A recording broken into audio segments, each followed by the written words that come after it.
بسم اللہ الرحمن الرحیم۔ السلام علیکم۔ غزوہ بدر اور اس کے موقع پر ظہور پذیر ہونے والے معجزات۔ ناظرین کرام، غزوہ بدر 17 رمضان المبارک بروز جمعہ وقوع پذیر ہوا۔ قرآن مجید میں اسے یوم الفرقان فرمایا گیا۔ اس جنگ میں مسلمانوں کی تعداد 313 تھی، جن کے پاس صرف 2 گھوڑے، 70 اونٹ، 6 زرہیں اور 8 تلواریں تھیں، جبکہ ان کے مقابلے میں لشکر کفار 1000 افراد پر مشتمل تھا، جن کے پاس 100 گھوڑے، 70 اونٹ اور کثیر الآلات حرب تھے۔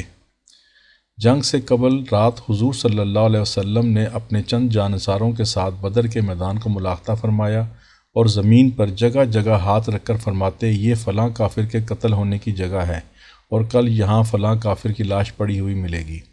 چنانچہ راوی فرماتے ہیں، ویسا ہی ہوا جیسا فرمایا تھا، اور ان میں سے کسی نے اس لکیر سے بال برابر بھی تجاوز نہ کیا۔ اس رات اللہ عز و جل نے مسلمانوں پر اونگ طاری کر دی، جس سے ان کی تھکاوٹ جاتی رہی، اور اگلی صبح بارش بھی نازل فرمائی، جس سے مسلمانوں کی طرف ریت جم گئی اور پانی کی کمی دور ہو گئی۔ صبح کے وقت لڑائی شروع ہوئی اور زوال آفتاب تک جاری رہی۔ جب سورج ڈھلنے لگا تو کفار کے قدم اکھڑ گئے اور انہوں نے راہ فرار اختیار کی۔ غزوہ بدر کے موقع پر ظہور پذیر ہونے والے معجزات میں سے چند معجزات کا تذکرہ۔ 1000 فرشتوں سے مدد۔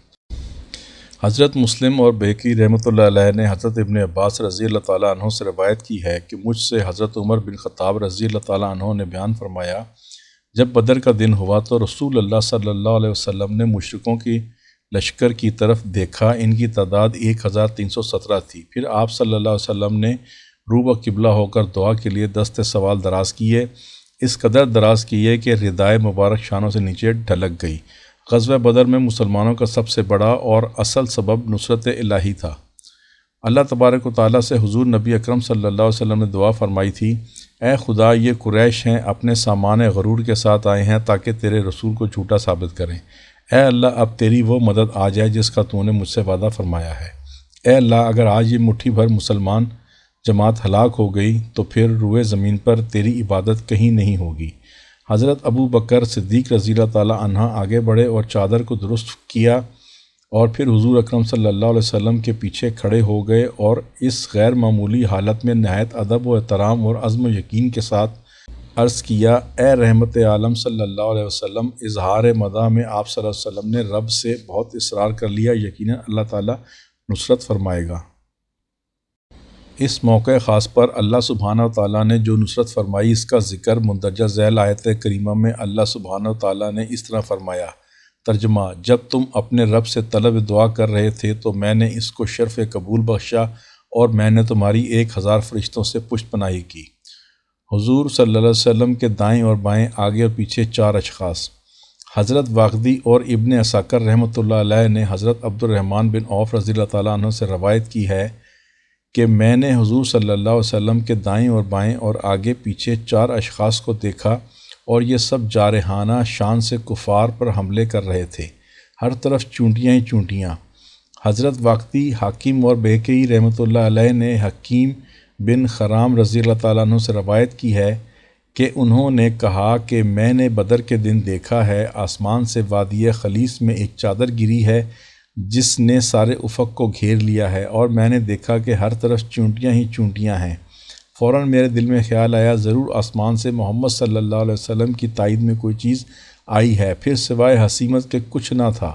وہ 4 فرشتے تھے جو مدد کے لیے آئے تھے۔ لشکر مشرکین کی بصارت اور مدافعت کی قوتیں زائل ہو گئیں۔ حضرت ابو نعیم رحمۃ اللہ علیہ نے حضرت جابر رضی اللہ تعالیٰ عنہ سے روایت کی کہ میدان بدر میں صفوں کی ترتیب اور درستگی کے بعد رسول اللہ صلی اللہ علیہ وسلم نے کنکریوں کو لے کر لشکر مشرکین کے چہروں کی طرف پھینکا، جس سے ان کی بصارت اور مدافعت کی قوتیں زائل ہو گئیں۔ اس بات کو قرآن حکیم نے ان الفاظ میں بیان فرمایا ہے۔ ترجمہ: اور اے حبیب محتشم، جب آپ نے ان پر سنگ ریزے مارے تھے، وہ آپ نے نہیں مارے تھے بلکہ وہ تو اللہ نے مارے تھے۔ غزوہ بدر اسلام اور کفر کا پہلا اور اہم ترین تصادم ہے۔ اس سے دنیا پر واضح ہو گیا کہ نصرت الہی کی بدولت مومنین اپنے سے کئی گنا فوج کو شکست دے سکتے ہیں۔ اللہ تعالیٰ نے قرآن پاک میں 100 مومنوں کو 1000 کافروں پر فتح کی بشارت دی۔ غزوہ بدر میں شامل مسلمانوں نے جس قوت ایمانی کا مظاہرہ کیا، اس کا اندازہ اس بات سے ہو سکتا ہے کہ باپ بیٹے کے خلاف اور بیٹا باپ کے خلاف، بھانجا ماموں کے خلاف اور چچا بھتیجے کے خلاف میدان میں آیا۔ حضرت عمر نے اپنے ماموں کو اپنے ہاتھوں سے قتل کیا۔ حضرت ابوبکر کے بیٹے عبد الرحمن نے، جو قریش کی طرف سے جنگ میں شریک ہوئے تھے، اسلام لانے کے بعد ایک دفعہ حضرت ابوبکر کو بتایا کہ جنگ میں ایک مرتبہ آپ میری زد میں آ گئے تھے، لیکن میں نے آپ پر وار کرنا پسند نہ کیا۔ حضرت ابوبکر نے فرمایا، خدا کی قسم اگر تم میری زد میں آ جاتے تو کبھی لحاظ نہ کرتا۔ حضرت حذیفہ کا باپ عتبہ بن ربیع لشکر قریش کا سپہ سالار تھا اور سب سے پہلے قتل ہونے والوں میں شامل تھا۔ اس جنگ کا ایک اور پہلو یہ ہے کہ مسلمانوں نے بہت نظم و ضبط سے دشمنوں کا مقابلہ کیا اور اپنی صفیں نہیں ٹوٹنے دیں۔ ناظرین کرام، اگر ویڈیو پسند آئی ہو تو لائک کریں، سبسکرائب کریں، بیل آئیکن پر کلک کریں تاکہ ہم سب سرکار دو عالم صلی اللہ علیہ وسلم کی ذات اقدس کے بارے میں زیادہ سے زیادہ جان سکیں اور ہر نئی آنے والی ویڈیو کے بارے میں آپ کو مطلع کر سکیں۔ شکریہ، اللہ حافظ۔